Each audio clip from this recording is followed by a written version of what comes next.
Now हेलिक्वाइड Saim जो है character है हेमेलिया पैटर्न, एक प्लांट होता है जिसमें एक साइमोज इन्फ्लोरिसेंस है।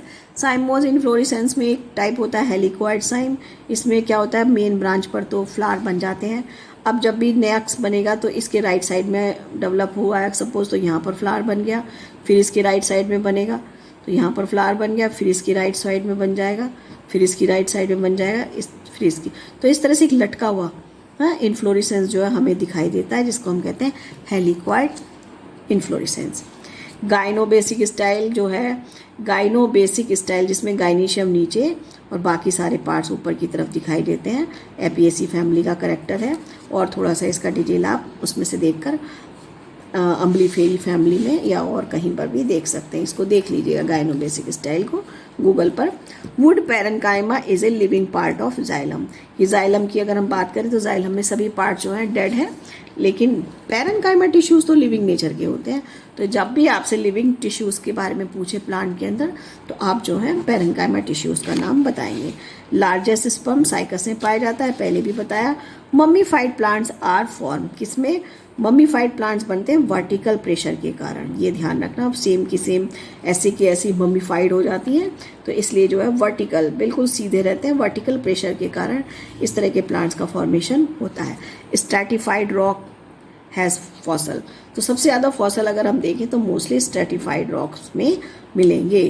कोल जो है, कोल का फॉर्मेशन हुआ है कंप्रेशन के द्वारा। बेस्ट फॉसल्स मिलते हैं पेट्रिफिकेशन की प्रोसेस में। Actinostele is a type of protostele. Then leaf जो है दो तरह की होती है। लीफ का अगर हम स्ट्रक्चर देखें तो उसमें लीफ का जो मेन एनाटॉमिकल पॉइंट है वो ये है कि लीफ के अंदर मीजोफिल टिश्यूज़ जरूर होनी चाहिए। तो जिसके अंदर मीजोफिल टिश्यूज़ होते हैं, चाहे वो किसी भी फॉर्म में मॉडिफाई क्यों ना हो जाए, उस स्ट्रक्चर को हम लीफ कहेंगे। ये मीजोफिल टिश्यू क्लोरोप्लास्ट कंटेनिंग होते हैं, थिन वॉल्ड होते हैं, पैरेन्काइमेटस होते हैं और फोटोसिंथेसिस करते हैं। ये मीजोफिल टिश्यू भी दो तरह के होते हैं, पैलिसेड है, स्पॉन्जी पैरेन्काइमा। ये अपर सरफेस की तरफ अब या अपर एपिडर्मिस की तरफ पिलर लाइक सेल्स के रूप में होते हैं, इलोंगेट सेल्स के रूप में होते हैं। जबकि स्पॉन्जी पैरेन्काइमा ये तो कॉम्पैक्टली अरेंज है एक दूसरे के, और ये स्पॉन्जी पैरेन्काइमा क्या होता है, ये लूजली अरेंज होती हैं, ओवल शेप होती हैं, अंडाकार। और ये जो है एपिडर्मिस की तरफ या लोअर एपिडर्मिस की तरफ मिलेंगे, जिनको हम कहते हैं स्पॉन्जी पैरेन्काइमा। दोनों ही थिन वॉल्ड है, इनके बीच में स्पॉन्जी पैरेन्काइमा के बीच में लार्ज एयर स्पेसेस पाए जाते हैं, जबकि पैलिसेड टिश्यूज़ के बीच में एयर स्पेस वगैरह नहीं बनते क्योंकि ये कॉम्पैक्टली अरेंज है।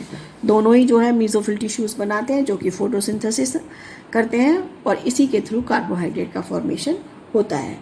नेक्स्ट स्टामेन को हम किसके समकक्ष मान सकते हैं, तो स्टामेन को हम माइक्रोस्पोरोफिल के समकक्ष मान सकते हैं।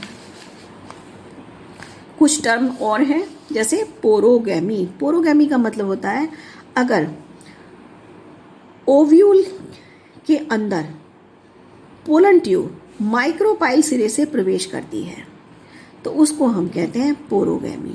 तो इस तरह का करेक्टर जो है ज़्यादातर सभी एंजियोस्पर्म प्लांट्स में मिलता है। सभी एंजियोस्पर्म प्लांट्स में जो पोलन ट्यूब है, सपोज ये एंथर है, ये ओवरी है, ये स्टिग्मा है, तो यहाँ पर ये पोलन ट्यूब डेवलप होने लगी और ये पोलन ट्यूब माइक्रोपाइल सिरे से एंट्री कर रही है। ये माइक्रोपाइल सिरा है, तो यहाँ से अगर ये एंट्री कर रही है तो ये जो है क्या कहलाएगी, पोरोगैमी कहलाती है। और अगर चलाजल सिरे से एंट्री कर रही है, सपोज अगर ये इसमें यहाँ वाले सिरे से एंटर कर रही है तो चलाजोगैमी कहलाती है। और जैसे कैजुराइना, और अगर ये एंट्री जो है यहाँ से कर रही है इंटेग्यूमेंट वाले पार्ट से, मिडिल पार्ट से, तो इसको हम मीजोगैमी कहते हैं। जैसे कुकुरबिट्स, कद्दू वगैरह, वहाँ पर इस तरह की मीजोगैमी का करेक्टर हमें मिलता है। हाइड्रोफिली मीन्स वाटर का रोल है इसमें।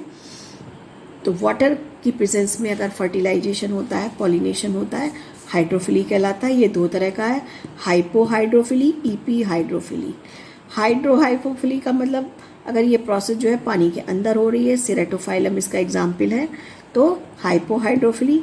ईपी हाइड्रोफिली का मतलब क्या होता है, ये जो प्रोसेस है ये पानी के अंदर ना होके कहाँ हो रही है, बाहर की हो रही है, बाहर की सरफेस पर हो रही है, इसका एग्जाम्पल वेलेसनेरिया है, इस जो पॉलिनेशन की प्रोसेस वाटर सरफेस पर करता है। तो इसमें क्या होता है कि इसका जो है स्टॉल जो है लंबा होकर जो है वाटर की सरफेस पर पहुंच जाता है, तब उसमें जो है फर्टिलाइजेशन की प्रोसेस होगी। देन कुछ और टर्म्स हैं, एलोगैमी। एलोगैमी क्रॉस पॉलिनेशन को कहते हैं, और ये जो एलोगैमी है या क्रॉस पॉलिनेशन ये दो तरह का होता है, जीनोगैमी और जिनेटोगैमी। अब इसमें भी कुछ सिमिलरिटीज़ हैं। जीनोगैमी में क्या होगा, ये भी एक तरह का क्रॉस पॉलिनेशन है और ये डायोशियस प्लांट में मिलेगा, यानी मेल अलग होगा, फीमेल अलग होगा, और ये प्लांट दोनों एक दूसरे से जेनेटिकली भी डिफरेंट होंगे।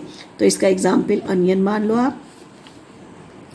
देन जिनेटोगैमी में क्या होता है, सेल्फ पॉलिनेशन होता है, और इसका एग्जाम्पल क्या है, मेज है। इसमें फ्लावर तो अलग अलग